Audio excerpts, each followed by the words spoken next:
sudah memberi waktu pada saya untuk memaparkan materi.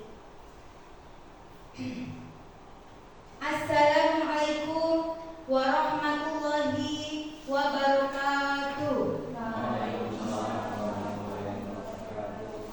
Yang terhormat Bapak Kepala SDN 1 Buliharjo, yang kami hormati Bapak, Ibu, serta karyawan SDN 1 Buliharjo.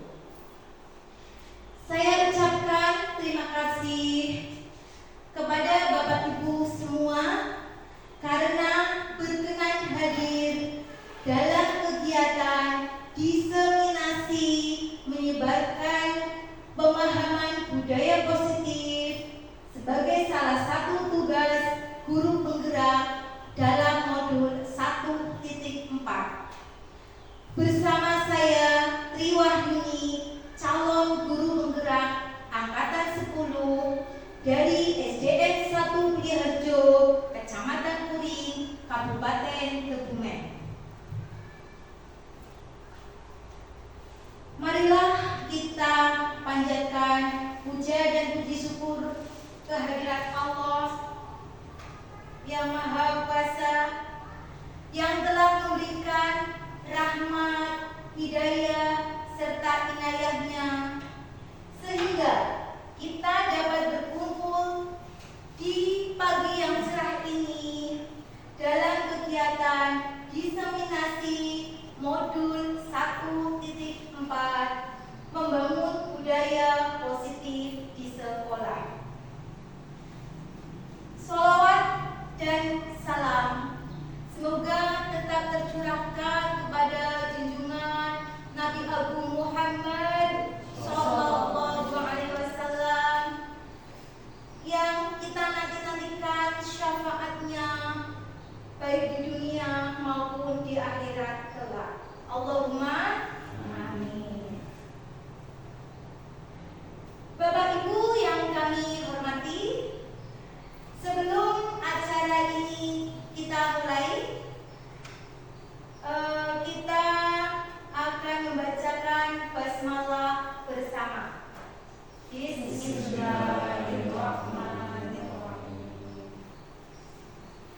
Bapak Ibu semuanya, sebelum saya memaparkan diseminasi modul 1.4, kita akan bermain tepuk ya, yaitu tepuk semangat ya.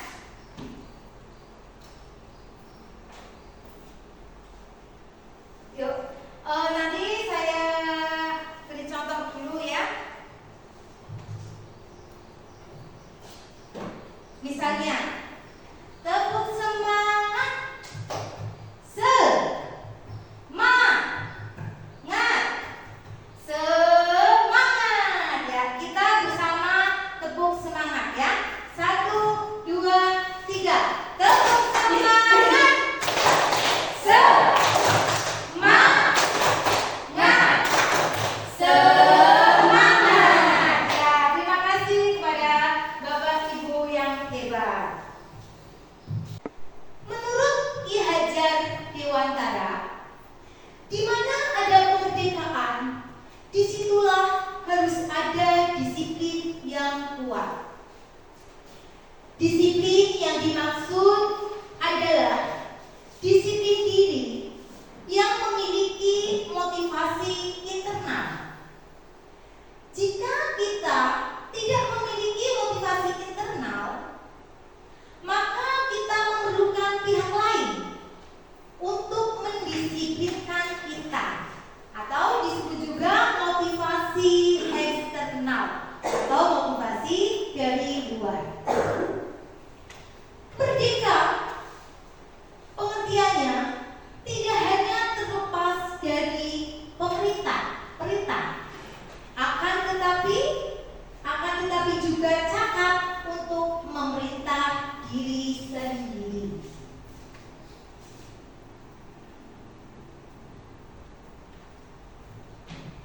Materi yang selanjutnya Bapak Ibu adalah perubahan paradigma pendidikan.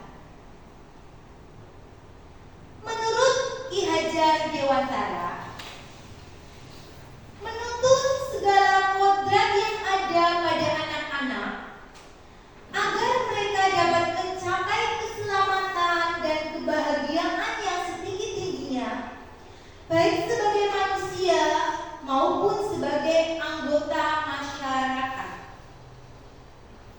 Guru hanya dapat menuntun tumbuh atau hidupnya kodrat yang ada pada anak-anak agar dapat memperbaiki lakunya, bukan dasarnya. Jadi Ki Hajar Dewantara itu mengibaratkan kita, guru, itu adalah sebagai petani yang akan menanam padi, benih padi. Petani itu pastinya akan mengolah sawah, kemudian memberi apa saja kalau di pertanian?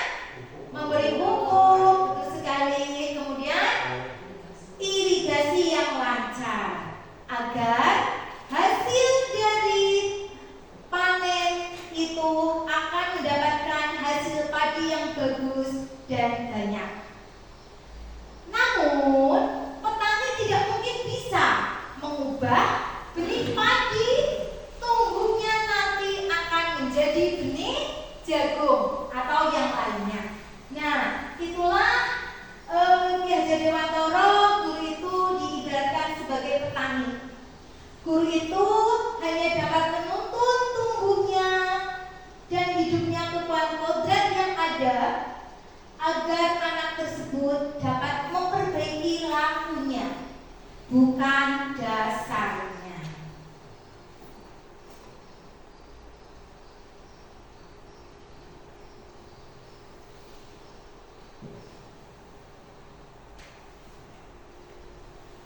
Pembelajaran dengan paradigma baru merupakan pembelajaran yang dirancang berdasarkan prinsip pembelajaran berdiferensiasi, sehingga para peserta didik belajar sesuai dengan kebutuhannya berdasarkan tahap perkembangan sesuai teori psikis modern untuk mewujudkan profil pelajar Pancasila. Jadi Bapak Ibu, intinya pembelajaran berdiferensiasi itu atau disebut juga pembelajaran yang berpusat pada murid itu muaranya nanti mewujudkan anak memiliki profil pelajar Pancasila.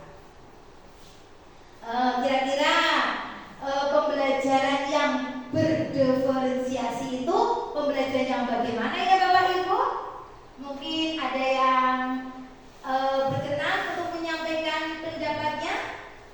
Berdiferensiasi, mungkin ada yang bisa.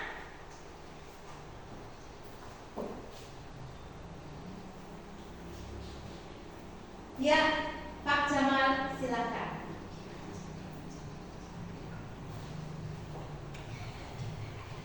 Pembelajaran diferensiasi adalah suatu pendekatan yang memahami bahwa tiap peserta didik memiliki kebutuhan dan juga kemampuan yang berbeda adanya. Ya, terima kasih atas jawaban Pak Hom Jamal. Ya, jadi pembelajaran berdiferensiasi adalah suatu pendekatan yang memahami bahwa setiap peserta didik memiliki kebutuhan dan juga kemampuan yang berbeda-beda. Dengan menggunakan metode berdiferensiasi, siswa akan mendapatkan pilihan-pilihan yang bervariasi dalam bidang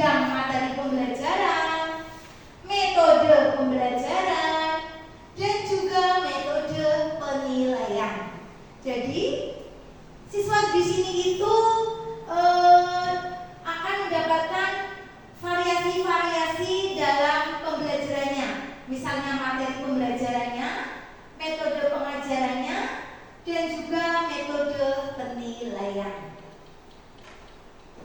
Jadi, kita harus mengetahui kebutuhan hidup tiap siswa agar kita dapat melakukan pembelajaran yang berdiferensiasi. Kalau kita memberikan pembelajaran yang satu arah saja, misalnya kita memberikan pelajaran dengan cara berceramah atau mentransfer ilmu saja, kita tidak tahu kebutuhan peserta didik itu apa saja.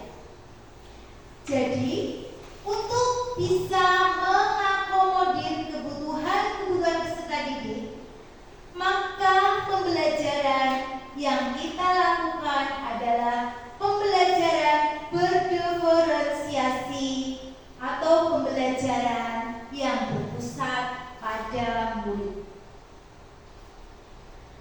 Karena ini merupakan pemikiran dari Ki Hajar Dewantara, semua pendidikan itu sifatnya menuntun, memberi contoh yang baik bagi siswa, dan pembelajaran harus berpusat pada murid. Tujuannya adalah membentuk atau menumbuhkan profil pelajar Pancasila pada diri siswa. Nah, di sini pembelajaran berdiferensiasi itu nanti muaranya itu akan ke menumbuhkan profil pelajar Pancasila.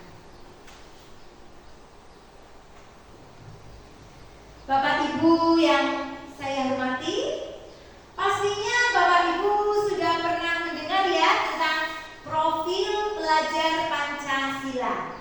Atau mungkin di kelas-kelas sering sekali ya saya dengar nyanyian tentang profil pelajar Pancasila. Nah, mari Bapak Ibu kita akan menyanyikan dulu profil pelajar Pancasila beserta gerakannya ya Bapak Ibu. Bapak Ibu, nanti kita akan bernyanyi bersama profil pelajar Pancasila. Nanti kalau beriman bertakwa, nanti tangannya seperti ini. Kemudian terus kebinekaan global, tangannya seperti ini. Gotong royong, kemudian mandiri, kreatif, bernalar kritis. Ya, siap Bapak Ibu semuanya? Ya. Kita sambil berdiri ya Bapak Ibu.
Yang pertama adalah beriman, bertakwa kepada Tuhan Yang Maha Esa, dan berakhlak mulia.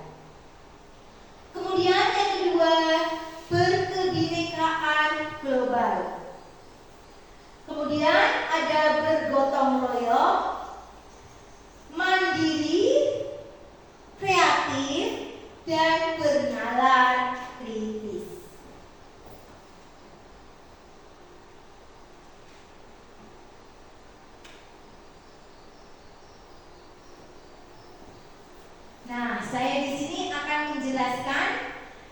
dari 6 dimensi tersebut. Yang pertama, beriman, bertakwa kepada Tuhan Yang Maha Esa mengandung arti bahwa anak didik kita memiliki keimanan dan ketakwaan kepada Tuhan Yang Maha Esa dan pastinya berakhlak mulia. Yang kedua, berkebinekaan global. Menjadikan siswa yang berkebinekaan global. Global di sini artinya kaitannya dengan kebudayaan. Apalagi di Indonesia itu sangat banyak sekali kebudayaan daerahnya. Salah satu contoh sikap dari berkebinekaan global adalah murid mampu berinteraksi secara positif antar sesama, memiliki komunikasi interkultural, serta mampu memaknai pengalamannya di lingkungan majemuk sebagai kesempatan pengembangan dirinya. Yang ketiga adalah bergotong royong. Bapak Ibu, bergotong royong di sini bukan berarti bergotong royong membersihkan sekolahan atau bergotong royong membersihkan kelas ataupun kerja bakti. Tetapi gotong royong di sini artinya guru dan siswa berkolaborasi dalam pembelajaran di sekolah. Yang keempat adalah mandiri. Guru bertugas untuk menuntun siswa agar dapat menjadi siswa yang mandiri dalam menyelesaikan permasalahan yang dihadapinya. Yang kelima, kreatif. Diharapkan anak didik kita itu memiliki pemikiran-pemikiran yang kreatif. Yang keenam, bernalar kritis.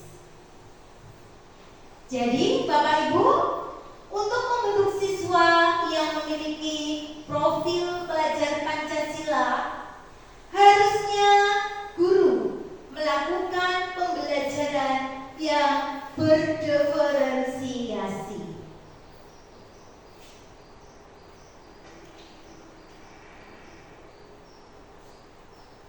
Nah, Bapak Guru, untuk pembelajaran berdiferensiasi dan profil pelajar Pancasila, apakah sudah paham? Ya, sudah ya. Terima kasih. Untuk itu saya lanjutkan ya. Perubahan paradigma. Untuk membangun budaya yang positif, sekolah perlu menyediakan lingkungan yang positif, aman, dan nyaman agar murid-murid mampu berpikir, bertindak, dan mencipta dengan merdeka, mandiri, dan bertanggung jawab. Lazimnya, disiplin dikaitkan dengan kontrol, dalam hal ini kontrol guru dalam menghadapi murid.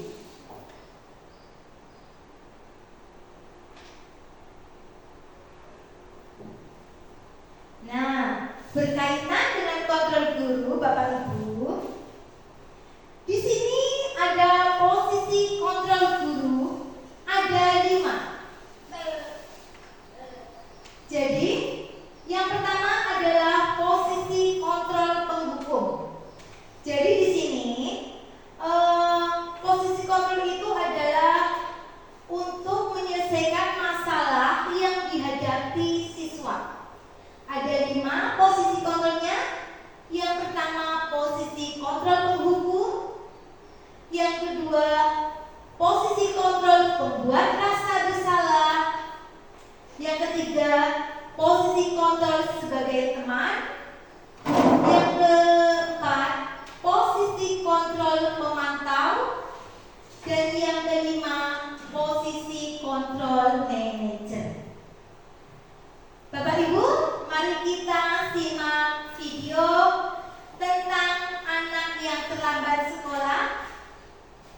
Dan nanti guru menyelesaikannya dengan 5 kontrol tersebut.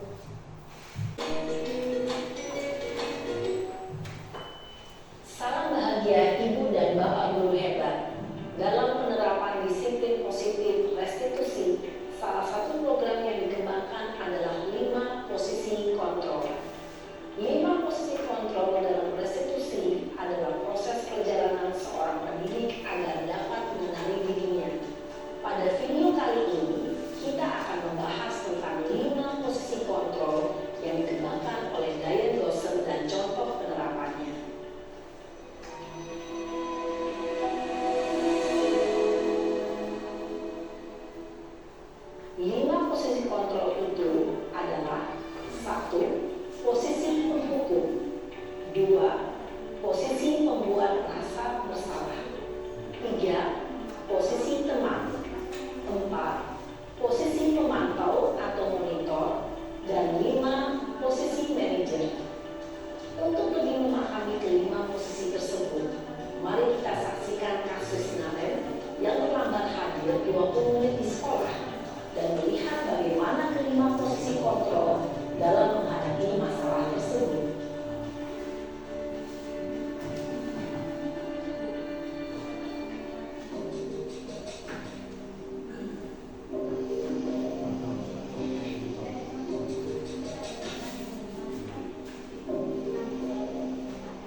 Maaf Bu, Duh Gusti Naren.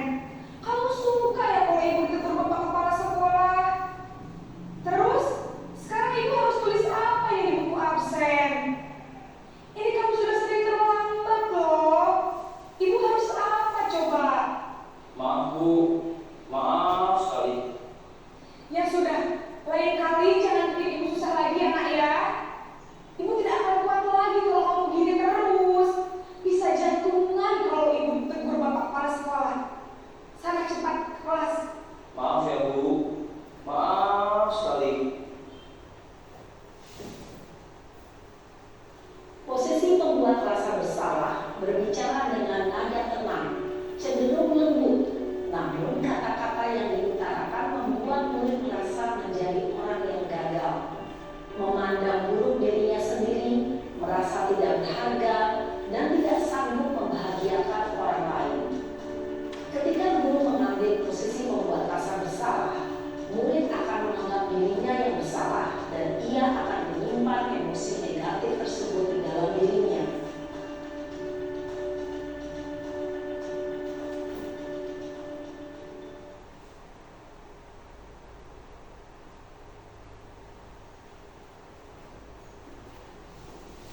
Ya, Bapak Ibu, video tadi adalah posisi yang kedua, yaitu posisi pembuat rasa bersalah.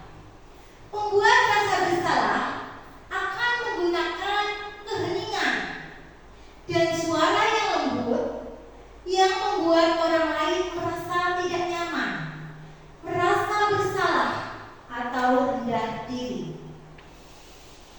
Kata-kata yang keluar dengan lembut akan seperti ini. Ibu sangat kecewa sekali dengan kamu. Berapa kali Bapak harus memberitahu kamu ya? Gimana coba kalau orang tua kamu tahu kamu berbuat begini? Nah, jadi si guru itu berkatanya itu dengan suara lembut, tidak seperti posisi yang penghukum yang keras. Hasilnya, murid akan memiliki penilaian diri yang buruk tentang diri mereka, dan murid merasa tidak berharga dan telah mengecewakan orang-orang yang disayangnya.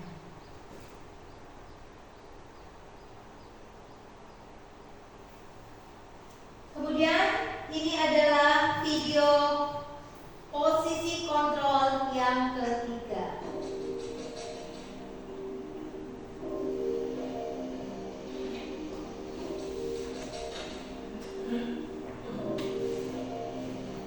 Naren,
sudah, tidak apa-apa. Duduk dulu sana. Nanti Pak Guru bantu. Kamu ini, nah tetapi dengan sambil senyum-senyum. Hasilnya, murid akan merasa senang dan akrab dengan guru. Ini termasuk dampak yang positif. Namun, dampak negatifnya adalah guru menjadi tergantung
saya. Baik, jadi yang mengingatkan Naren adalah Kak Emma dan ibu kamu ya.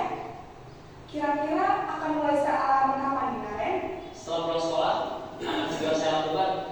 Baik, jadi Naren akan setel alarm untuk bangun besok pagi dan akan diingatkan oleh kakak dan ibu dan Naren ya. Ada lagi yang mungkin perlu dilakukan Naren agar tidak terlambat bangun lagi? Tidak ada, Bu. Baik Naren, terima kasih untuk kerjasama kamu. Sekarang kamu perlu kembali ke kelas untuk belajar. Baik, Bu. Terima kasih. Posisi manajer adalah posisi kontrol yang disarankan untuk membimbing murid memiliki sikap disiplin yang positif, yaitu murid yang mandiri, bertanggung jawab, dan dapat memecahkan masalah. Tujuan dari posisi ini adalah agar murid dapat berefleksi atas tindakannya. Guru akan dengan tulus memberikan pertanyaan-pertanyaan bermakna, sehingga membuat murid dapat belajar dari kesalahannya dan mencari sebuah solusi untuk menyelesaikannya. Ibu dan Bapak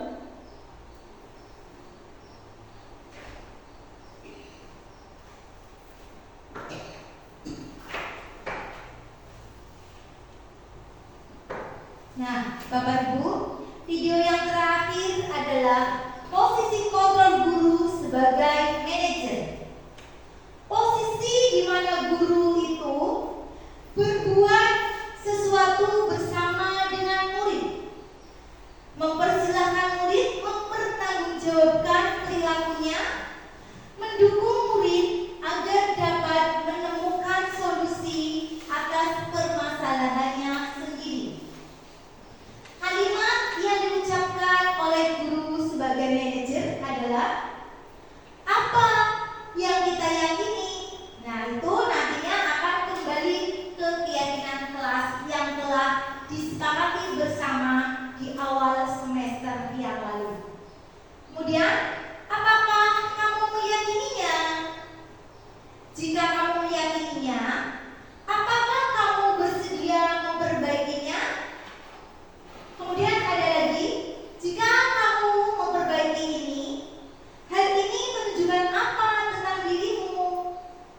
Apa rencana kamu untuk memperbaiki hal ini? Guru akan mengembalikan tanggung jawab pada murid untuk mencari jalan keluar permasalahannya, dengan tentu dengan bimbingan guru. Nah, Bapak Ibu semuanya, tadi kita sudah mempelajari tentang 5 posisi kontrol guru. Kira-kira masih ingat ya posisi kontrol guru itu tadi ada 5 apa saja, Bapak Ibu? Yang pertama, posisi guru sebagai penghukum, betul. Yang kedua, teman. Yang ketiga, membuat rasa bersalah. Yang keempat, sebagai pemantau. Dan yang kelima adalah posisi manajer. Ya. Baiklah, Bapak Ibu, untuk memperdalam kita dalam mempelajari tentang posisi kontrol guru, ada soal. Nah, coba Bapak Ibu semua, posisi kontrol manakah aku? Tadi ada 5 ya. Yang pertama penghukum, yang kedua pembuat merasa bersalah, yang ketiga sebagai teman, yang keempat sebagai pemantau, dan yang kelima sebagai manajer. Kalimatnya,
bagus sekali. Tepuk tangan untuk Bu Tuti.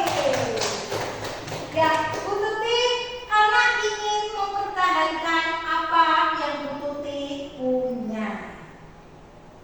Ya, jadi tadi Bu Tuti tidak mau membukanya ya, menutup dengan terang. Ya, terima kasih Bapak Ibu.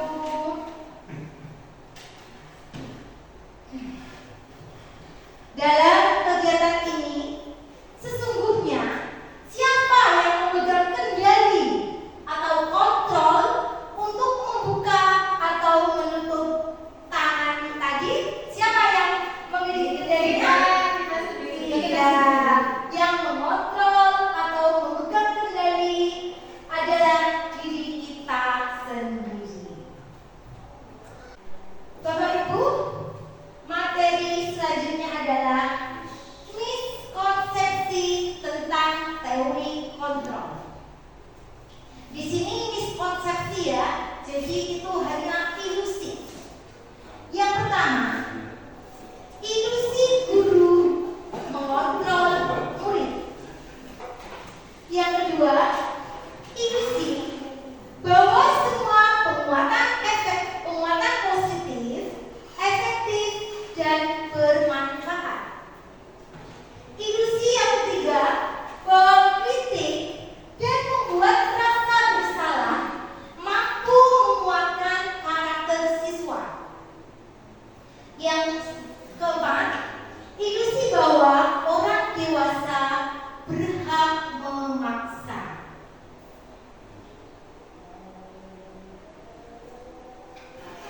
Nah, di sini penjelasan dan contoh-contoh tentang miskonsepsi makna kontrol. Yang pertama, ilusi guru mengontrol murid.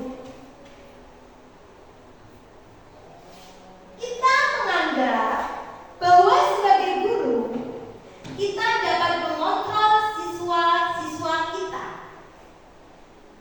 Karena ini mis, maka sebagai miskonsepsi ini semua hanyalah ilusi.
yaitu tentang hukuman, konsekuensi, dan restitusi. Bapak Ibu semua pastinya sering sekali mendengar hukuman dan konsekuensi ya. Tetapi untuk yang restitusi itu saya sendiri itu dulunya itu belum pernah mendengar kata restitusi. Dan setelah saya mengikuti program CGP, barulah saya tahu apa itu restitusi. Untuk yang hukuman itu tidak terencana. Murid tidak tahu apa yang akan terjadi, dan murid itu juga tidak dilibatkan. Hukuman bersifat satu arah. Hukuman bisa berupa hukuman fisik ataupun psikis. Sekarang tentang konsekuensi. Konsekuensi itu terencana atau disepakati sesuai murid tetap dibuat tidak nyaman, dan sikap guru selalu memonitor murid. Sekarang tentang restitusi.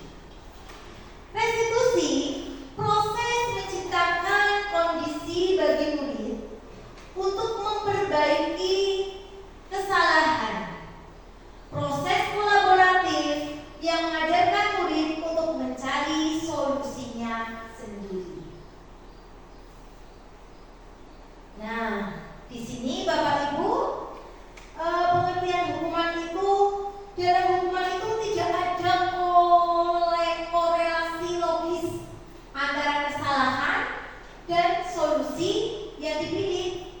Misalnya nih, ada anak tidak mengerjakan PR. Nah, kemudian sang guru menghukum anak tersebut dengan mengelilingi lapangan. Nah, itu kan tidak ada korelasi yang logis antara mengerjakan PR dengan mengelilingi lapangan. Kemudian, murid tidak diajak diskusi dalam pemecahan masalah. Hanya guru yang menentukan. Akhirnya, murid tidak belajar makna di balik tanggung jawab. Sedangkan konsekuensi itu bisa diartikan dengan kesepakatan. Konsekuensi menghadirkan murid untuk bertanggung jawab sesuai dengan kesepakatan yang berlaku. Murid dapat berkontribusi membuat kesepakatan atau aturan kelas bersama-sama dengan guru. Guru memiliki peran mengontrol atau mengingatkan atas kesepakatan yang telah ia buat. Nah, Bapak Ibu sekalian, untuk menambah pemahaman kita tentang hukuman dan konsekuensi, mari kita bersama mengerjakan soal tentang hukuman dan konsekuensi. Untuk yang pertama, mencatat 100 kali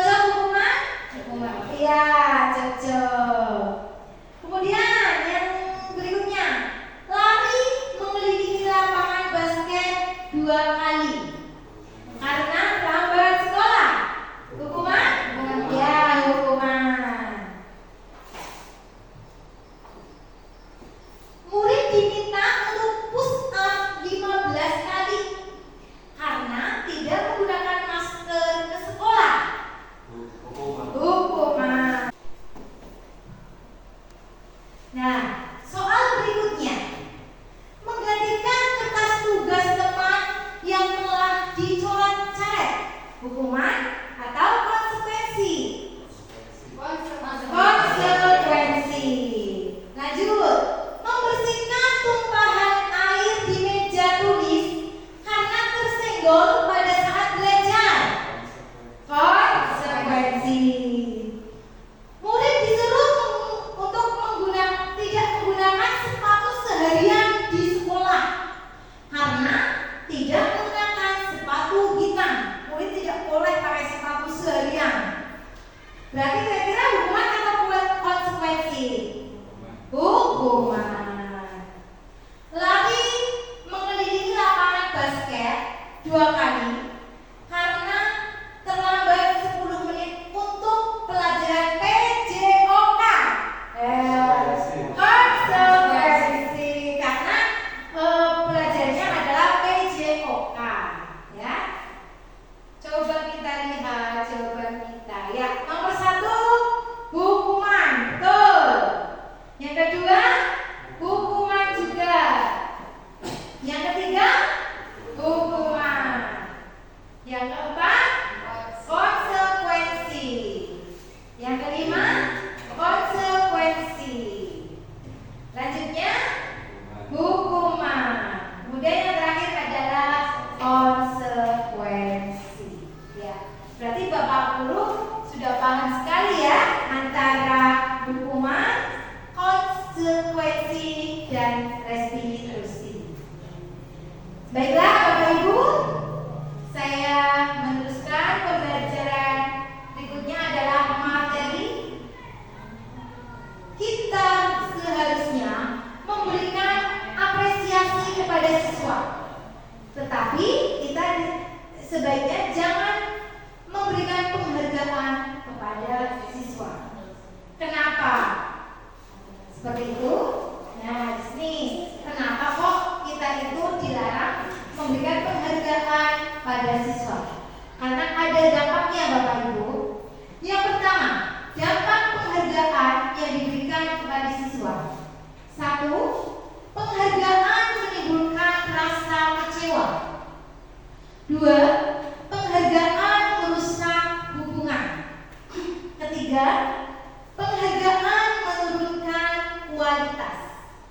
Yang keempat, penghargaan mengurangi ketepatan. Yang kelima, penghargaan mematikan kreativitas. Nah, bentuk program kebajikan atau apresiasi. Dalam memberikan apresiasi atau pengakuan, perlu diingat beberapa hal. Yang pertama, beri pengakuan secara khusus. Yang kedua, beri pengakuan secara pribadi. Yang ketiga, beri pengakuan kepada semua murid, yaitu secara bergantian. Yang keempat, beri pengakuan secara konsisten. Dan terakhir, fokus pada proses.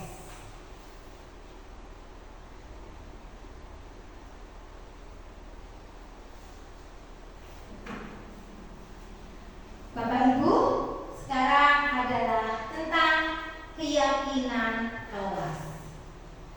Nah, Bapak Ibu, mengapa harus keyakinan kelas?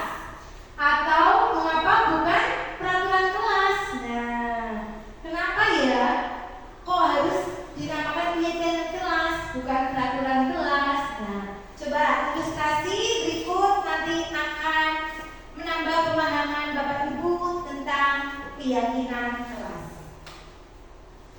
Dari dulu saya itu tahunya itu peraturan kelas. Jadi saya kecil dari SD sampai SMA, saya tahunya peraturan kelas, bukan keyakinan kelas. Namun ketika saya ikut program CPP, saya baru tahu di situ ada keyakinan kelas. Jadi logikanya seperti ini Bapak Ibu. Ada anak naik motor. Nah, harusnya kita memakai apa ya kalau untuk naik bersepeda motor? Memakai helm. Nah, yang saya tanyakan, untuk apa anak tersebut memakai helm? Supaya aman. Ya, Bu Santi menjawabnya Supaya aman. ya, betul sekali. Memang betul Bapak Ibu, memakai helm itu kita supaya aman. Nah, ada lagi? Mungkin kalau ada polisi tidak pakai helm bagaimana? Tidak. Oh iya, betul sekali, mematuhi peraturan. Dan kalau ada polisi pastinya tidak ikut ditilang ya, karena sudah memakai helm. Nah, memakai helm itu jika anak tersebut memakai helm karena untuk keselamatan, nah berarti itu adalah merupakan suatu keyakinan. Memang benar. Menurut saya juga seperti itu. Saya kemana-mana pun insya Allah memakai helm karena itu untuk keselamatan diri sendiri. Tetapi kalau memakai helm karena agar tidak ditilang oleh polisi misalnya, nah itu berarti itu karena mematuhi peraturan lalu lintas. Nah, jadi keyakinan itu, mengapa disebut keyakinan itu? Karena keyakinan itu dibuat bersama-sama oleh siswa dan oleh guru. Jadi keyakinan kelas itu bukan hanya guru yang membuat, kemudian siswa harus melaksanakannya, namun keyakinan tersebut dibuat bersama-sama oleh guru dan siswa. Menurut Gosen 1998, suatu keyakinan akan lebih memotivasi seseorang dari dalam atau memotivasi secara intrinsik. Seseorang akan lebih tergerak dan lebih bersemangat untuk menjalankan keyakinannya daripada hanya sekedar mengikuti serangkaian peraturan. Murid-murid pun demikian. Mereka perlu mendengarkan dan mendalami tentang suatu keyakinan daripada hanya mendengarkan peraturan-peraturan yang mengatur mereka. Yang mengatur mereka harus berlaku begini atau harus berlaku begitu.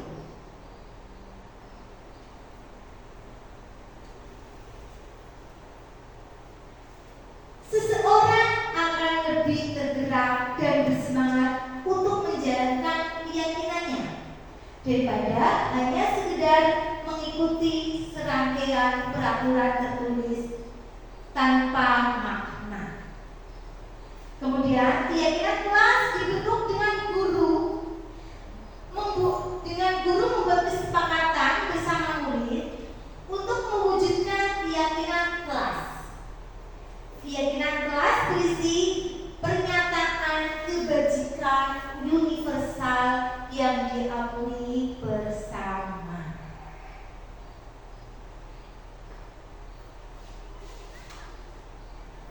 Syarat keyakinan kelas: 1. Melibatkan semua warga kelas. Jadi semua siswa dan guru ikut terlibat dalam menciptakan keyakinan kelas tersebut. Yang kedua, keyakinan kelas hendaknya tidak terlalu banyak. Berbeda dengan peraturan kelas. Itu biasanya kalau peraturan kelas itu lebih banyak. Kalau keyakinan kelas itu tidak terlalu banyak. Kemudian yang ketiga, menggunakan kalimat pasif. Hindari kalimat negatif. Misalnya, tidak boleh ada kalimat jangan. Jangan bermain di kelas. Nah, itu nanti kita akan mengubahnya menjadi kalimat positif. Misalnya,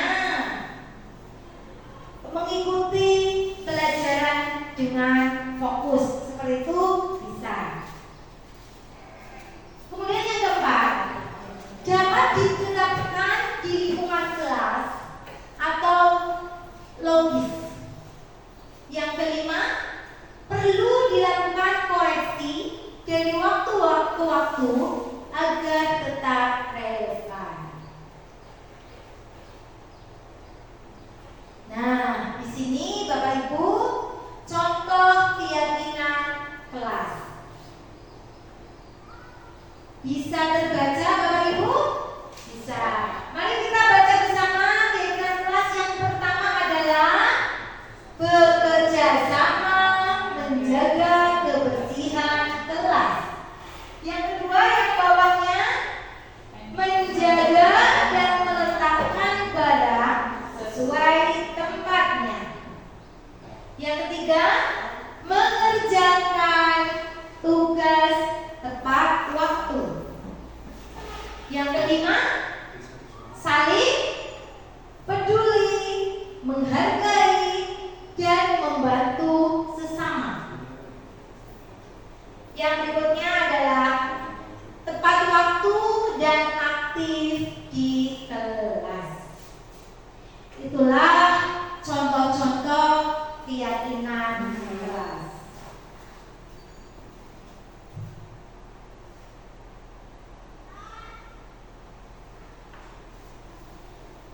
Di sini ada nilai-nilai kebajikan yang harus dimasukkan ke dalam keyakinan kelas. Nilai-nilai kebajikan adalah sifat-sifat positif manusia yang merupakan tujuan mulia yang ingin dicapai setiap individu. Nilai-nilai tersebut bersifat universal dan lintas bahasa, suku bangsa, agama, maupun latar belakang. Setiap perilaku perbuatan memiliki suatu tujuan. Itu pendapat dari William Glasser pada teori kontrol. Kemudian dengan mengaitkan nilai-nilai kebajikan yang diyakini seseorang, maka motivasi intrinsiknya akan terbangun sehingga menggerakkan motivasi dari dalam untuk mencapai tujuan yang diinginkan. Nilai-nilai kebajikan itu terdapat pada profil pelajar Pancasila, yaitu beriman, bertakwa kepada Tuhan Yang Maha Esa, dan berakhlak mulia. Yang kedua apa?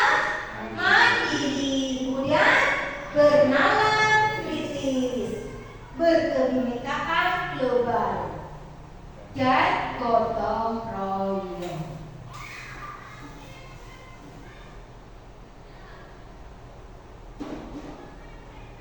Nah, Bapak Ibu, untuk lebih memantapkan kita, apakah kita sudah lebih mengetahui perbedaan antara peraturan dan keyakinan kelas? Yang intinya, keyakinan kelas itu tidak boleh menggunakan kalimat negatif. Tidak boleh ada kata dilarang ataupun jangan membuang sampah, atau pokoknya kalimat negatif itu harus diganti dengan kalimat positif. Coba untuk yang pertama, coba Bapak Om Jamal membacakan dan nanti sekalian dijawab ya. Itu merupakan peraturannya, selalu kembalikan buku ke tempatnya. Berarti keyakinan kelasnya yang tadi yang sudah kita buat adalah ini merapikan, ya, menjaga meletakkan barang sesuai tempatnya. Ya, betul sekali ya.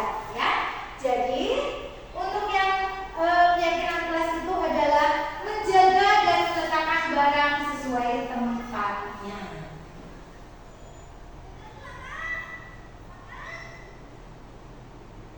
Yang kedua, dilarang mengganggu orang lain. Nah, coba kita membuat keyakinan kelas dari kata dilarang mengganggu orang lain. Coba Bu Lina.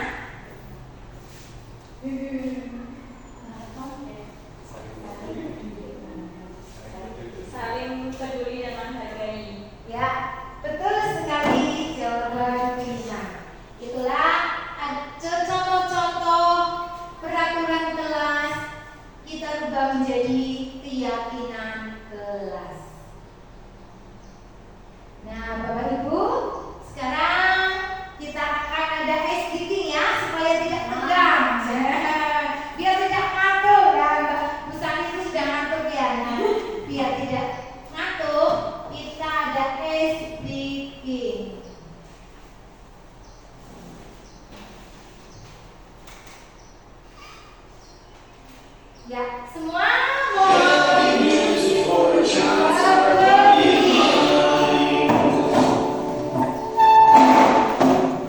Moran Sam Sam from the CD Action Fun Dance by Learning Station.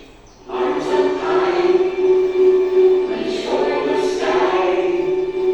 Let's sing along to the silly, silly Run Sam song. Oh, Run Sam Sam, oh, Run Sam Sam, oh, yo, yo, yo, yo, Run Sam Sam, oh, Run Sam Sam, oh, Run Sam Sam, oh, yo, yo, yo, yo, Run Sam Sam, oh, Robbie, oh, Robbie, oh, yo, yo, yo, yo, Run Sam Sam, oh, Robbie, oh, Robbie, oh, yo, yo, yo, yo, Run Sam Sam.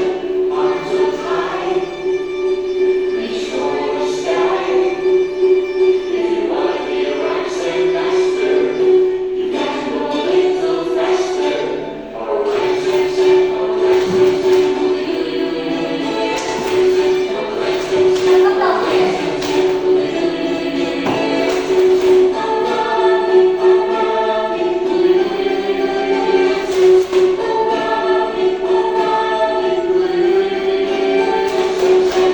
Arms up high, reach for the sky. Nah, ya, terima kasih.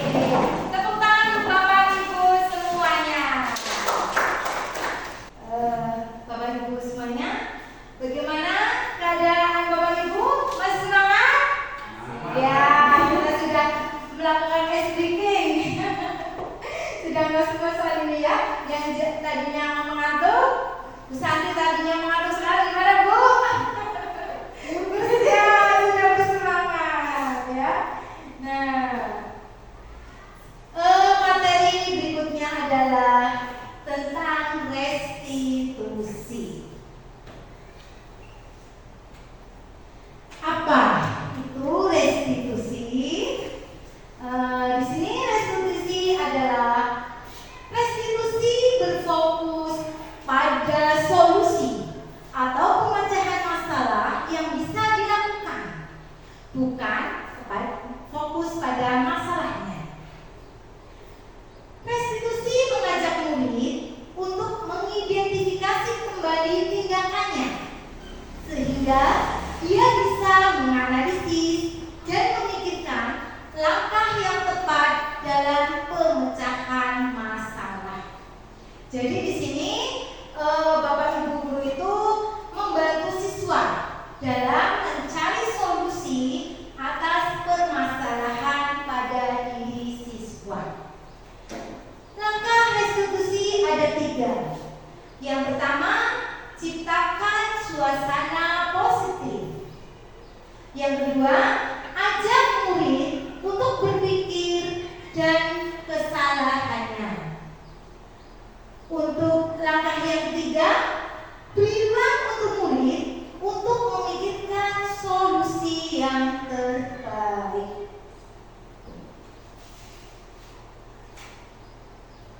Di sini restitusi juga dikatakan sebagai suatu proses dialog yang dijalankan oleh guru agar menghasilkan murid yang mandiri dan bertanggung jawab. Untuk restitusi ini ada 3 langkah.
Kemudian, kalau kamu menyalahkan dirimu sendiri terus-menerus, apakah kamu bersikap baik pada dirimu sendiri?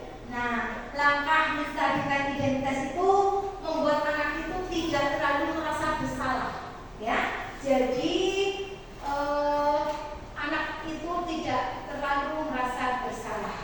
Kemudian yang kedua, validasi tindakan yang salah, atau di sini validasi kebutuhan. Kalimat yang diucapkan guru pada validasi ini, misalnya, kamu bisa saja kan melakukan hal yang lebih buruk, tapi kamu tidak melakukannya kan?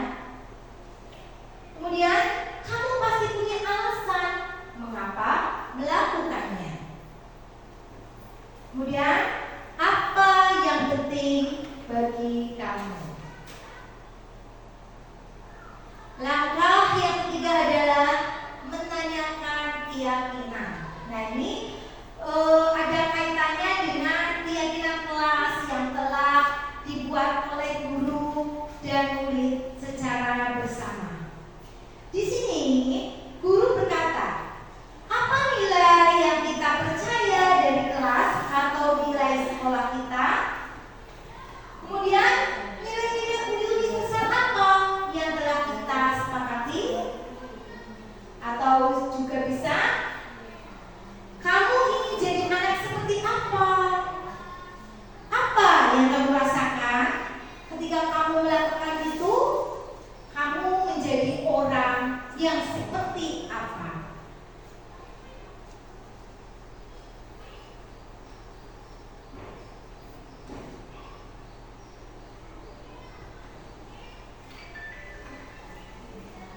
Nah, di sini di dalam segitiga restitusi ini, yang pertama tadi kan yang pertama validasi tindakan yang salah, ya.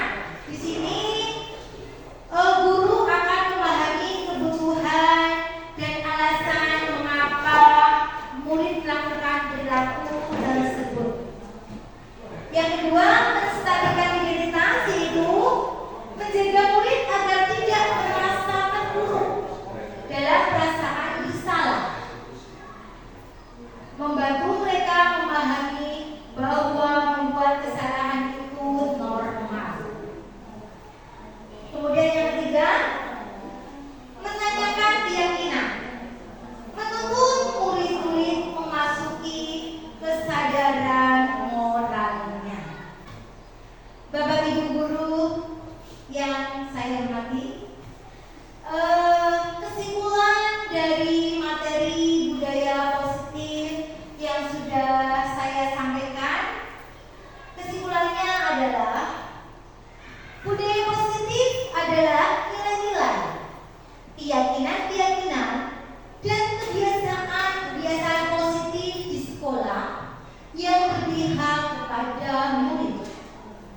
Hal itu dilakukan agar murid dapat berkembang menjadi pribadi yang kritis, penuh hormat, dan bertanggung jawab.